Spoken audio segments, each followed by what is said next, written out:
Welcome everybody to another episode of All About Angles.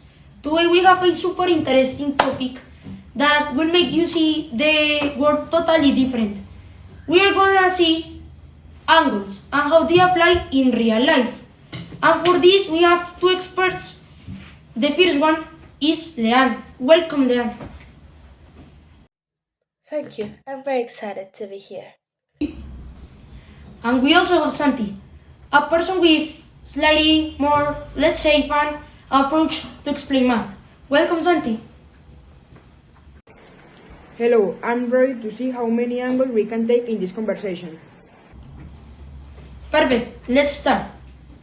Today we are going to talk about angles.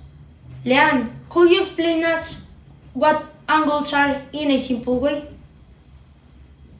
Sure, angles are the formation that occurs when two lines meet at the same point. The point is called vertex. If you imagine two rays extending from the central point, the space between those rays is called an angle. For example, my fingers. These are the rays, the central point or the vertex, and this is the angle. And if you think about it's like holding a pair of scissors open. The angle between the two parts of the scissors is cutting angle. It's geometry in action. Be careful, you mean cut something. Sure, but before that, I shall explain how to measure an angle with a protractor. First of all, this is a protractor. With this, we can measure angles. First, we have to match the center of our protractor with the vertex of our angle. For example, my fingers. This is the vertex of the angle, and this is the center of the protractor. So we match it.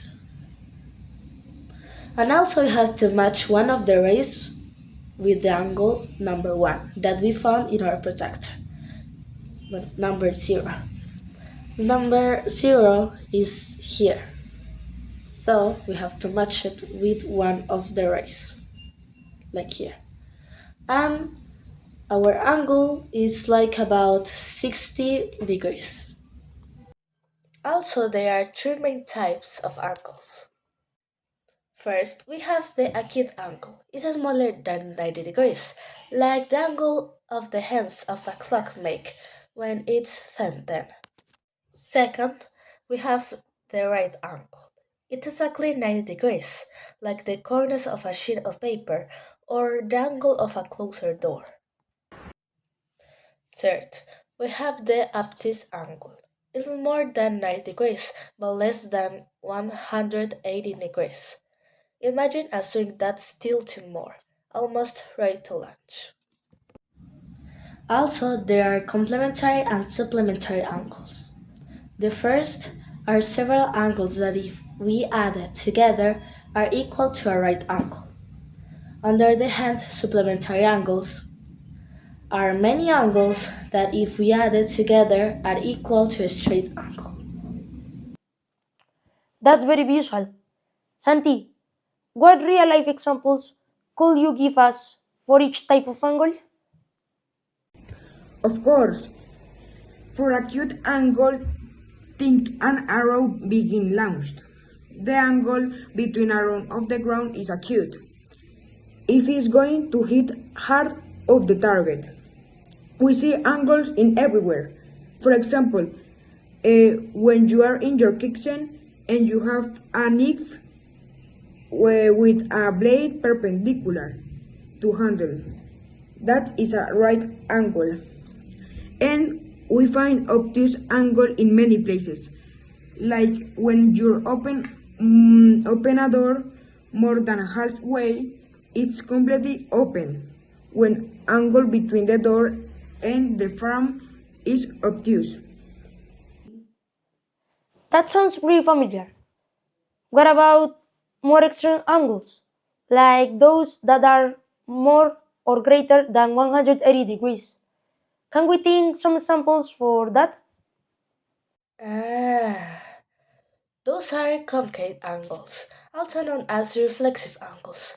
They're angles greater than 180 degrees, but less than 360 degrees, like when you turn a car wheel so far back that the angle the street wheel makes with the body of the car is reflexive. Exactly. And if you ever see someone doing yoga and they get into a really complicated position, like a pose where their arms or legs are so wide open to look that move 180 degrees, well, that a reflect angle. What a great sample, Santi. Yoga and angles, all in one. Now, what happens if a angle reaches 360 degrees? That will be a full circle? Exactly. A 360 degrees angle is when two lines make a complete turn. You see it when someone does a complete flip in the air, like a somersault. The angle formed by their complete turn is 360 degrees. And if you ask me, I think also the angles I am spinning around the house looking for my phone and realize I had in my hand the whole time 360 degrees to despair. Now, that's reflexive angle with stress. Now, before we wrap up, Leanne, could you give people a tip to remember the types of angle?